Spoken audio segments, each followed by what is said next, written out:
Ya, assalamualaikum warahmatullahi wabarakatuh. Waalaikumsalam warahmatullahi Waalaikumsalam wabarakatuh. warahmatullahi wabarakatuh. Ya, bagaimana keadaannya anak-anakku semuanya? Alhamdulillah sehat. Alhamdulillah baik. Alhamdulillah, semuanya pada sehat-sehat. Nah, jangan lupa selalu pakai masker, cuci tangan dengan sabun, kemudian lakukan protokol kesehatan dengan baik, istirahat yang cukup, jaga jarak supaya kita terhindar dari penyebaran COVID-19. Nah, sebelum pembelajaran kita mulai, maka marilah kita berdoa terlebih dahulu. Coba doa, saya mohon untuk Mbak Irma Nafisa untuk memimpin doa. Berdoa mulai. Untuk melaksanakan Selesai. Ya, sebelum pembelajaran PPKN kita mulai, maka Bapak akan mengabsen terlebih dahulu. Siapa yang hari ini tidak masuk? Ya, alhamdulillah ya. Semuanya masuk. Oh, ada yang sakit satu ya. Kita doakan semoga lekas sembuh. Ya, untuk materi selanjutnya yaitu akan kita bahas tentang hubungan internasional dan organisasi internasional. Ya, kemarin kita sudah membahas yaitu tentang GNB atau KTT Gerakan Non-Blok. Coba itu KTT Gerakan Non-Blok itu apa maksudnya? Ayo, siapa yang tahu? Balik coba.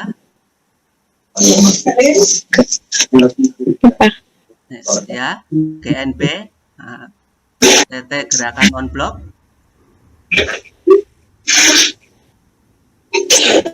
Di menit. KTT Non-Blok, itu adalah merupakan organisasi internasional yang membahas tentang gerakan non-blok atau tidak memihak kekuatan di antara dua kubu, yaitu kekuatan barat dan kekuatan timur ya.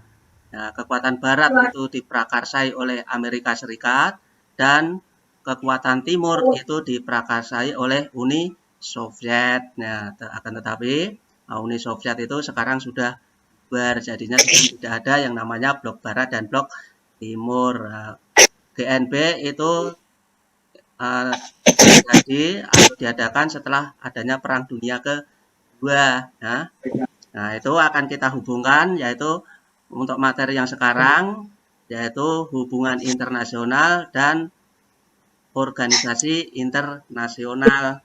Nah, setelah kalian nanti mempelajari materi tersebut, maka diharapkan atau tujuan pembelajaran yang pertama adalah mendeskripsikan peran Indonesia dalam hubungan internasional bagi bangsa Indonesia. Kemudian yang kedua, menjelaskan tahap-tahap perjanjian internasional. Dan yang ketiga adalah mengkaji peranan organisasi internasional, yaitu antara lain ASEAN, PBB, dalam meningkatkan hubungan internasional. Untuk memasuki materi, maka kita akan membahas tentang hubungan internasional dan organisasi internasional. Nah, sekarang sebelum materi Bapak lanjutkan, akan Bapak bagi per kelompok terlebih dahulu. Nah, kelompok 1, kelompok 2, nah, kelompok 3, dan kelompok 4. Kelompok 1, nah itu ketuanya adalah Lulu Novita, kemudian kelompok 2 Riza Ilmawati, dan kelompok 3 Vivi Arum Lestari, kelompok 4 Irmana Lisa. Ya. pengertian hubungan internasional ya. Ya coba kalian mestinya sudah sering mendengar ya istilah hubungan ya, hubungan internasional. Ya coba kelompok satu dulu ya, apa yang dimaksud dengan hubungan internasional? Ya Mbak Lulu Novita atau yang lainnya ya. Coba. Hubungan internasional berarti hubungan antar bangsa dalam segala aspeknya yang dilakukan oleh suatu negara untuk mencapai kepentingan nasional negara tersebut. Bagus sekali ya. Itu jawaban yang yang bisa. Coba kalau ada kelompok yang lain yang mau menambahkan atau mempunyai pendapat sendiri mungkin ada? Ya. Hubungan internasional, nah itu berarti adalah hubungan antar bangsa atau antar negara. Nah, dalam segala aspeknya yang dilakukan oleh suatu negara untuk mencapai kepentingan nasional negara tersebut. Ya, dalam aspek-aspek tertentu atau dalam bidang-bidang tertentu ya. Misalnya dalam bidang ekonomi, dalam bidang ideologi, dalam bidang sosial, budaya, maupun pertahanan dan keamanan. Ya, kemudian yang dimaksud dengan organisasi, coba organisasi nasional, kelompok 2. Nah, coba Mbak Riza Elmawati. Organisasi nasional adalah wadah kerjasama beberapa negara untuk mencapai suatu tujuan bersama yang telah disepakati. Benar sekali ya. Coba kalau ada pendapat lain atau mempunyai jawaban yang lain, ya, coba. Ya, kalau tidak ada, organisasi internasional adalah wadah kerjasama beberapa negara untuk mencapai suatu tujuan bersama ya yang telah disepakati oleh negara-negara tersebut. Jadi dalam organisasi itu mestinya mempunyai tujuan ya, tujuan yang harus dicapai oleh suatu negara-negara yang mengadakan hubungan internasional atau organisasi internasional tersebut. Ya, dalam organisasi atau hubungan internasional tersebut itu ada yang namanya kerjasama ya. Mestinya ada yang namanya kerjasama antar negara ya. Ya, itu ada 2 faktor. Nah, coba faktor apa saja ya? Nah, faktor apa saja? Ya, faktor internal dan faktor eksternal. Ya, coba faktor internal itu yang bagaimana? Coba Mbak kelompok 3 Mbak Vivi ya, coba yo Mbak.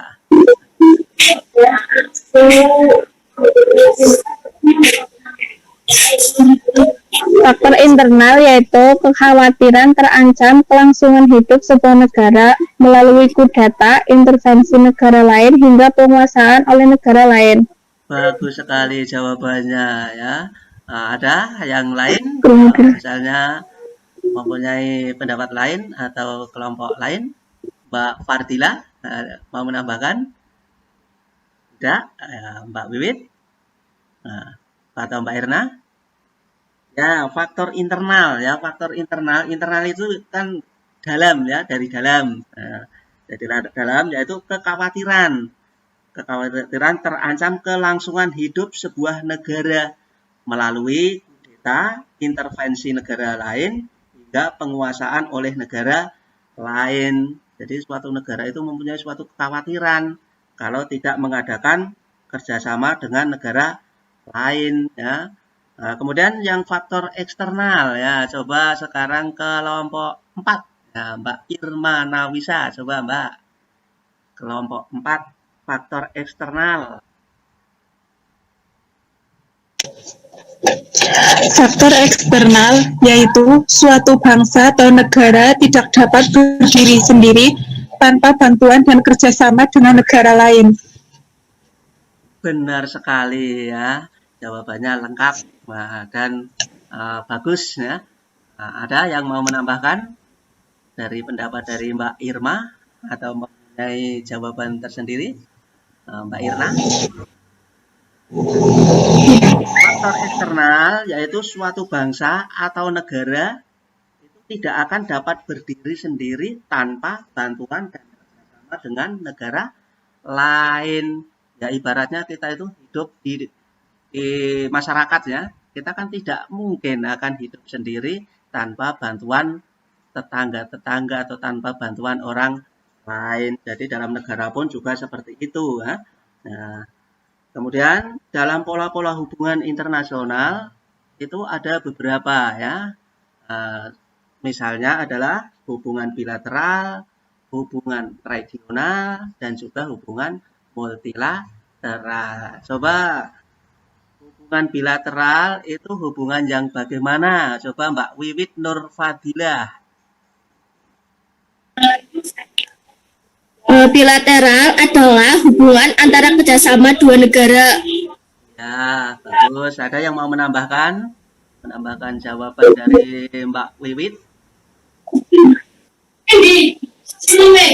Nah, jadi pola hubungan bilateral itu adalah hubungan kerjasama antara dua negara. Nah, dalam kerjasama dua negara ya. Nah, mestinya dalam kerjasama tersebut harus sama-sama mestinya harus sama-sama yang menguntungkan ya. Nah, misalnya kerjasama antara Indonesia dengan Malaysia, Indonesia dengan Singapura, Indonesia dengan Filipina, Indonesia dengan Belanda, Indonesia dengan Inggris, Indonesia dengan Amerika. Nah, itu kan harus saling menguntungkan. Kalau misalnya tidak saling menguntungkan, ya mestinya tidak mau ya. Nah, itu adalah hubungan bilateral, yaitu hubungan antar dua negara. Kemudian yang kedua adalah hubungan atau pola hubungan regional. Kalau yang regional itu yang bagaimana? Coba Mbak Irma. Mbak Irma Nawisa, coba. Hubungan regional. Regional adalah dua atau lebih negara di suatu kawasan atau wilayah.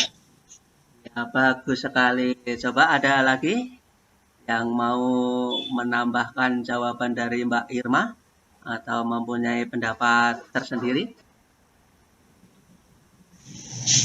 Ya, kalau tidak ada, pola hubungan regional itu adalah hubungan dua atau lebih negara di suatu kawasan atau di suatu wilayah ya. Mestinya kalau misalnya Indonesia, nah, itu kan mempunyai kawasan dan wilayah yang berada di antara negara-negara tetangga. Nah, misalnya negara Malaysia, negara Singapura, Filipina, Thailand, Brunei Darussalam, kemudian Papua New Guinea, Timor Leste, itu adalah yang disebut dengan regional ya, kawasan. Ya, perjanjiannya mestinya ya mungkin dalam batas-batasan wilayah, misalnya batasan-batasan daratan, juga batasan-batasan lautan. Tuh. Nah, kemudian ada juga pola hubungan multilateral. Ya, coba sekarang Mbak Irma Nawisa. Oh, tadi sudah ya? Mbak Irna ya, Mbak Irna Wahyuningsih. Ya, tadi belum ya. Mbak Irna, multilateral. Nah. Multilateral adalah kerjasama banyak negara, contohnya GNB, ASEAN, AA, Uni Eropa, dan PBB. Ya, benar sekali. Ada yang mau menambahkan jawaban dari Mbak Irna atau mempunyai pendapat lain? Ya, pola hubungan multilateral itu adalah hubungan dari beberapa negara, ya, dari beberapa negara, lebih dari 1, 2, 3, 4. Nah, itu misalnya adalah GNB, ya, ASEAN, Uni Eropa, dan juga PBB, ya. Nah, kemudian sarana-sarana hubungannya ya. Sarana-sarana hubungan internasional itu ada bermacam-macam. Misalnya diplomasi, negosiasi, kemudian lobby atau propaganda. Nah, coba apa yang disebut dengan diplomasi? Nah, tadi kelompok 1, 2, kelompok 3 coba. Kelompok 3 Mbak Vivi Arum Lestari. Diplomasi yaitu komunikasi suatu negara untuk mencapai tujuan kebijakan politik luar negeri suatu negara. Ya, bagus sekali ya. Apa? Iya. Ada yang mau menambahkan jawaban dari Mbak Vivi? Tidak ya. Ya, jadi sarana hubungan internasional itu ada bermacam-macam. Di antaranya adalah diplomasi. Diplomasi yaitu komunikasi ya, diplomasi. Komunikasi suatu negara untuk mencapai tujuan kebijakan politik luar negeri suatu negara. Kemudian ada lagi yaitu lobby ya, atau lobbying. Lobby yaitu apa coba? Kelompok 2 Mbak Riza Elmawati. Itu mikrofonnya belum dihidupkan, Mbak. Ya, Mohon maaf Pak, lupa. Lobby yaitu mempengaruhi negara tertentu sehingga kerjasama yang dijalankan dapat berjalan lancar. bagus sekali ya. Ada yang mau menambahkan jawaban dari Mbak Riza? Nah, lobby yaitu mempengaruhi negara tertentu sehingga kerjasama yang dijalankan itu dapat berjalan dengan lancar. Ya, kemudian yang keempat itu ada yang namanya propaganda ya. Coba propaganda apa? Nah, kelompok 1 Mbak Lulu Novita. Apa Mbak? Coba. Propaganda yaitu usaha sistematis untuk mempengaruhi pikiran, emosi, dan tindakan. Ya, bagus sekali ya. Ada lagi yang mau menjawab atau menambah jawaban dari Mbak Lulu Novita? Ada ya? Ya, propaganda. Nah, mestinya itu lebih dari satu ini ya, perkara ya. Karena yaitu usaha sistematis untuk mempengaruhi pikiran, emosi, dan tindakan dari suatu negara lain supaya mengikuti apa kehendak negara yang yang mempengaruhi tersebut. Itu adalah propaganda, yaitu mempengaruhi secara sistematis ya. Ya, kemudian kita lanjutkan dengan perjanjian internasional ya. Nah, ya di dalam suatu negara-negara itu ada pembentukan organisasi ya. Itu yang namanya PBB. Coba apa yang dimaksud dengan PBB? Coba Mbak Fardila, coba Mbak. PBB apa Mbak? PBB merupakan organisasi internasional yang beranggotakan hampir seluruh negara di dunia. Ya, bagus sekali. Ada yang mau menambahkan atau mempunyai jawaban lain? Ya, PBB adalah merupakan sebuah organisasi internasional yang beranggotakan hampir seluruh negara-negara di dunia. Ya, PBB itu lahir melalui gagasan yang dimunculkan oleh beberapa pemimpin negara, misalnya negara Amerika, negara Inggris, negara Perancis, ya, negara-negara besar di Eropa sana. Nah, tujuannya adalah untuk menyelamatkan generasi mendatang dari bencana perang dan mewujudkan perdamaian dunia yang abadi. Itu adalah tujuan dari Yang pertama, Menteri Luar Negeri, ya, Adam Malik pernah menjabat sebagai Ketua Sidang ke-26 Majelis Umum PBB pada tahun 1971. Iya, benar sekali ya. Itu dulu Indonesia itu mempunyai Menteri Luar Negeri yang bernama Adam Malik. Dan Adam Malik itu pernah menjabat sebagai Ketua Sidang yang ke-26. Nah, pada tahun 1971. Kemudian yang kedua apa? Indonesia. Sudah 3 kali menjabat sebagai anggota tidak tetap Dewan Keamanan, yaitu pada tahun 1973, 1974, 1995, 1996, dan 2007 sampai 2008. Bagus sekali ya, jawabannya lengkap ya. Indonesia itu sudah 3 kali menjabat sebagai anggota tidak tetap Dewan Keamanan, nah, yaitu pada tahun 1973, 1974, sampai kemudian 1995 sampai 1996, dan 2007 sampai 2008. Keanggotaan Dewan Keamanan itu berapa? Yang tetap dan yang tidak tetap. Ya, 15 ya. Anggota yang tetap itu berarti tidak tergantikan. Nah, misalnya negara-negara mana itu?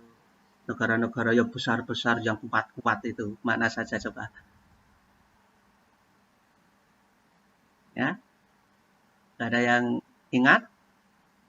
Nah, Amerika Serikat, Inggris, Perancis, Cina, terus Rusia. Nah, itu ada 5 negara Dewan Keamanan yang tidak tergantikan. Kalau Dewan Keamanan ngirim misi-misi perdamaian, misalnya ke Afrika, ke Timur Tengah, ya, kemudian mengirim bantuan-bantuan ke negara-negara yang membutuhkan, ya, misi-misi dari PBB, peran aktif Indonesia, ya.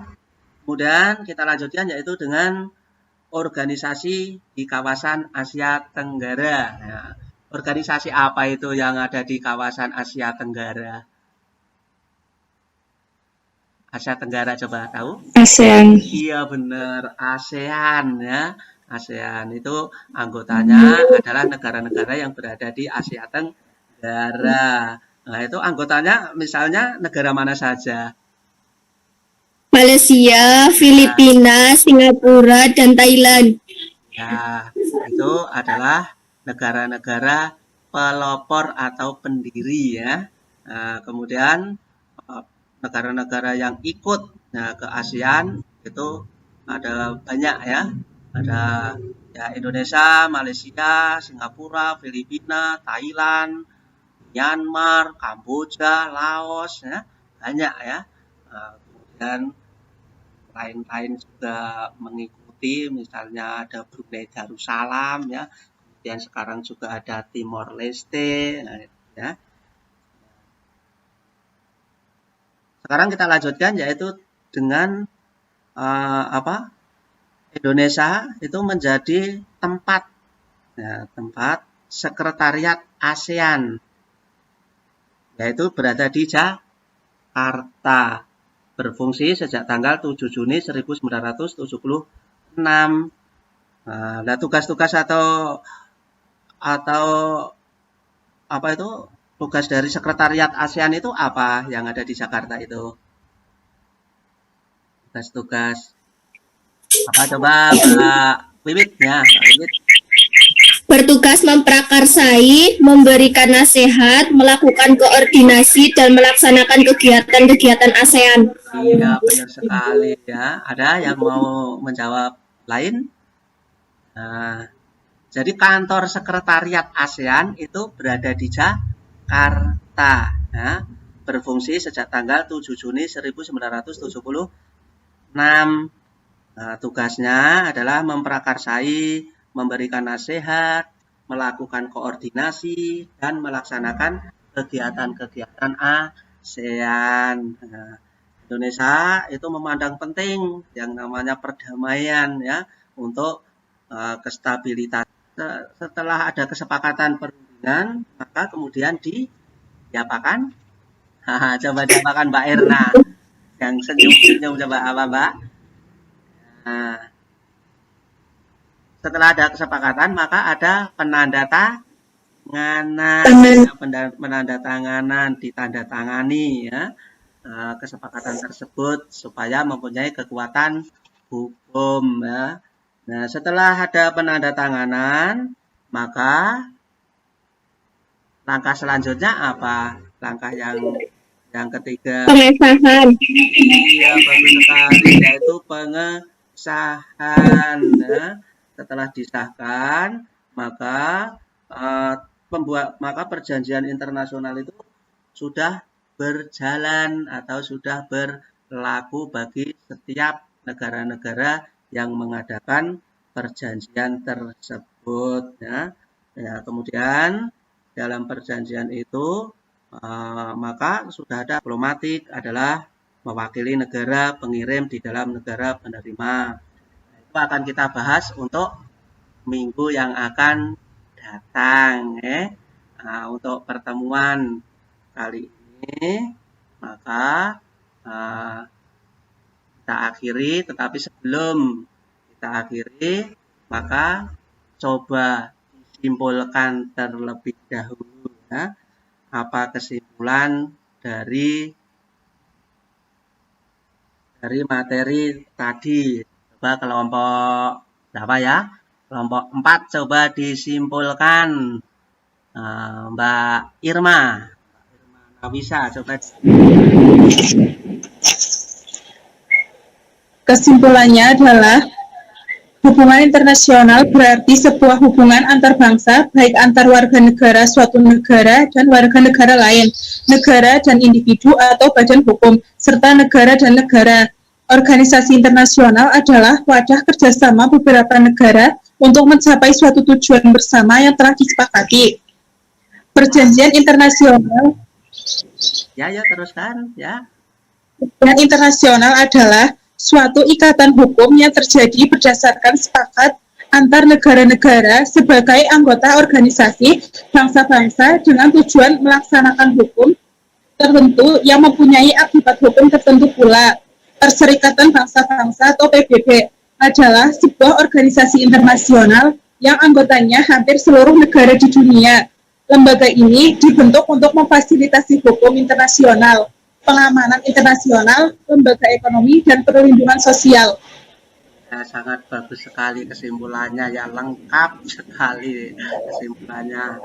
Nah, yang namanya hubungan internasional itu adalah sebuah hubungan antar bangsa ya, baik antara warga negara suatu negara dan warga negara lain, negara dan individu dan badan hukum serta negara dan negara. Organisasi internasional itu adalah wadahnya ya, wadah kerjasama beberapa negara untuk mencapai suatu tujuan bersama yang telah disepakati.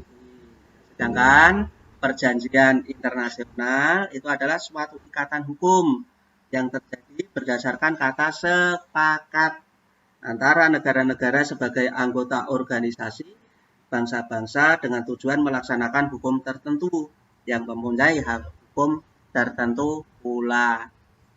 Dan Perserikatan Bangsa-Bangsa sebuah organisasi internasional yang anggotanya hampir seluruh negara di dunia.